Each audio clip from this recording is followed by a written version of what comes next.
Kita beralih ke berita selanjutnya. Tribunnews bertahun-tahun tak diperbaiki pemerintah, talut di negeri Hatu, Maluku Tengah makin rusak parah.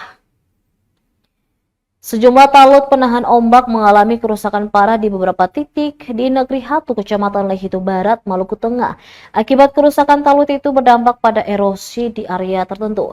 Bahkan panah akses jalan utama warga Lehitu Barat hampir putus.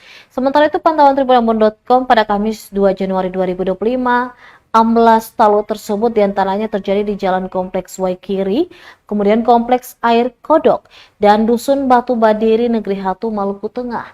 Ukuran amblas hingga erosi juga bervariasi dengan lebar 5 hingga 7 meter dan panjang 10 hingga 70 meter. Salah seorang warga Negeri Hatu, Doni Rahawari, mengatakan bahwa kerusakan talut tersebut sudah terjadi kurang lebih 3 tahun.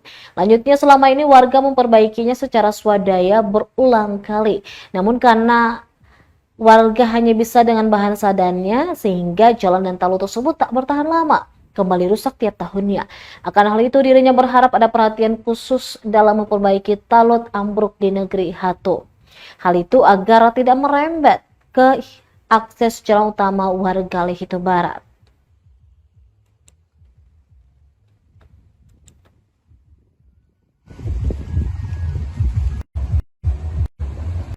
Iya, jadi mungkin ini akan kira-kira 3 tahun berjalan, 3 tahun kerusakannya, tiga tahun. Jadi mungkin harapan mudah-mudahan kita punya pemerintah, punya masyarakat semua bisa usaha supaya akan lebih baik lagi. Soalnya rusak sedikit rusak.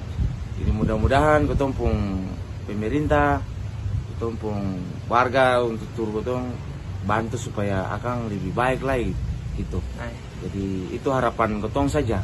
Mudah-mudahan akan lebih baik dan rusak lagi supaya kotong akses jalan nih, apalagi ini semua ini akses jalan nih, supaya akan lebih baik, lebih bagus. Itu yang kotong harapkan dari kotong. Terima kasih. Siapa?